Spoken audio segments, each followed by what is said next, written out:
Di kota metropolitan yang sibuk, ada sebuah gedung apartemen tua yang terabaikan. Di sudut kota yang terlupakan ini, sebuah pengumuman menarik perhatian warga. Apartemen ini akan disewakan dengan harga yang sangat murah. Berita tentang kesempatan tersebut menyebar dengan cepat di antara para pencari hunian yang mencari kesempatan emas. Mereka berduyun-duyun menuju gedung itu, tergoda oleh janji kontrak murah di perkotaan.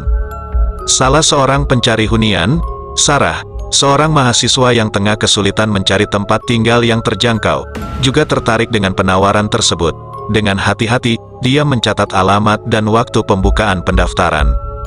Pada hari yang ditentukan, Sarah tiba di depan gedung apartemen yang tampak seram dan usang. Tetapi niatnya untuk mendapatkan tempat tinggal yang terjangkau membuatnya mengabaikan rasa tidak nyaman yang muncul. Sarah masuk ke dalam gedung dengan perasaan gugup. Suasana di dalam gedung terasa dingin dan sunyi, membuat bulu kuduknya merinding.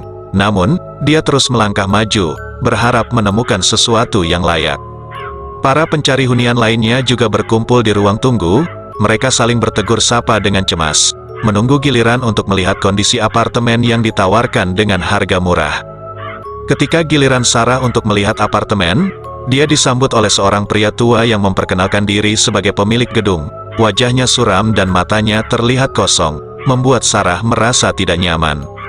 Pria tua itu membawanya ke dalam apartemen yang tampak suram dan terbengkalai. Sarah mencoba menyembunyikan kekecewaannya, tetapi tidak bisa menahan rasa jijik melihat kondisi yang sangat buruk. Meskipun terpesona oleh harga yang sangat murah, Sarah mulai ragu apakah dia sanggup tinggal di tempat yang begitu menyeramkan. Tetapi kebutuhan akan tempat tinggal yang terjangkau membuatnya terus mempertimbangkan pilihan ini. Akhirnya, Sarah memutuskan untuk menerima tawaran tersebut. Dia menandatangani kontrak tanpa berpikir panjang, terpengaruh oleh kesempatan untuk memiliki tempat tinggal sendiri. Setelah Sarah pindah ke apartemen tersebut, dia segera merasakan keanehan yang mengganggu. Suara-suara aneh sering terdengar di malam hari, dan bayangan-bayangan gelap sering muncul di sudut-sudut ruangan. Sarah mencoba mengabaikan ketakutan yang muncul, tetapi semakin lama semakin jelas bahwa ada sesuatu yang tidak beres di gedung itu. Tetangga-tetangganya juga terlihat tertutup dan mencurigakan. Pada suatu malam yang gelap dan angker, Sarah terbangun oleh suara langkah kaki di luar kamarnya.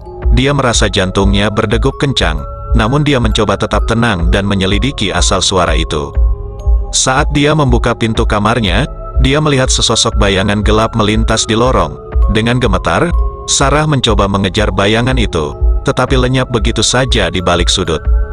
Ketakutan Sarah semakin memuncak ketika dia menyadari bahwa dia tidak sendirian di gedung itu.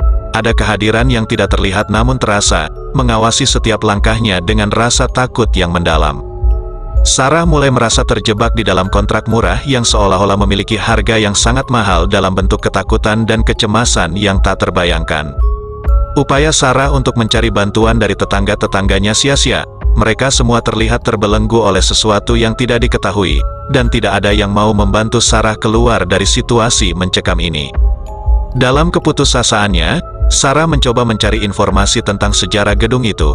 Dia menemukan bahwa apartemen itu dulunya adalah tempat tinggal seorang pembunuh berantai yang menewaskan banyak orang.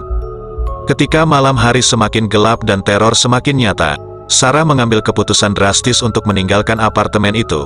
Tetapi setiap kali dia mencoba keluar, dia dihadang oleh kekuatan tak terlihat yang membuatnya kembali lagi ke dalam gedung. Sarah merasa seperti terjebak dalam mimpi buruk yang tak berujung. Setiap hari terasa seperti siksaan yang tak ada habisnya, dan ketakutannya semakin membesar seiring berjalannya waktu. Pada suatu malam yang hujan deras, Sarah mendengar suara aneh yang memanggil namanya dari ruang bawah tanah. Tanpa pikir panjang, dia mengikuti suara itu, terdorong oleh rasa penasaran dan keputusasaan. Di ruang bawah tanah yang gelap itu, Sarah menemukan sebuah ruangan tersembunyi yang dipenuhi oleh barang-barang yang terlupakan. Di tengah ruangan, ada sebuah kotak tua yang terlihat sangat misterius. Tanpa ragu, Sarah membuka kotak tersebut dan menemukan sebuah kontrak kuno yang tertulis dengan tulisan aneh.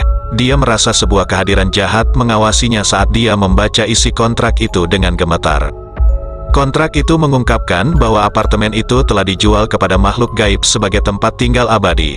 Dalam pertukaran, makhluk itu menjanjikan kekayaan dan kekuasaan kepada pemiliknya, tetapi dengan syarat mereka harus memberikan nyawa mereka sebagai balasan. Sarah merasa mual ketika menyadari bahwa dia telah terperangkap dalam perjanjian yang mematikan. Dia merasa putus asa, karena tidak ada jalan keluar dari kesepakatan itu kecuali dengan membayar harga yang sangat mahal. Dengan putus asa, Sarah berusaha mencari cara untuk melawan makhluk jahat itu dan membebaskan dirinya dari kontrak mengerikan tersebut. Dia menyadari bahwa satu-satunya harapan adalah dengan mengungkap kebenaran di balik kehadiran makhluk itu di gedung tersebut. Dengan tekad yang bulat, Sarah mulai menyelidiki sejarah gedung itu dengan lebih dalam. Dia menemukan jejak-jejak gelap yang tersembunyi di balik dinding-dinding usang, dan mengumpulkan bukti tentang keberadaan makhluk jahat tersebut. Setelah berbulan-bulan menyelidiki, Sarah akhirnya menemukan kelemahan makhluk itu. Dia menyusun rencana cermat untuk menghadapi makhluk itu dan mengakhiri kutukan yang telah menghantuinya.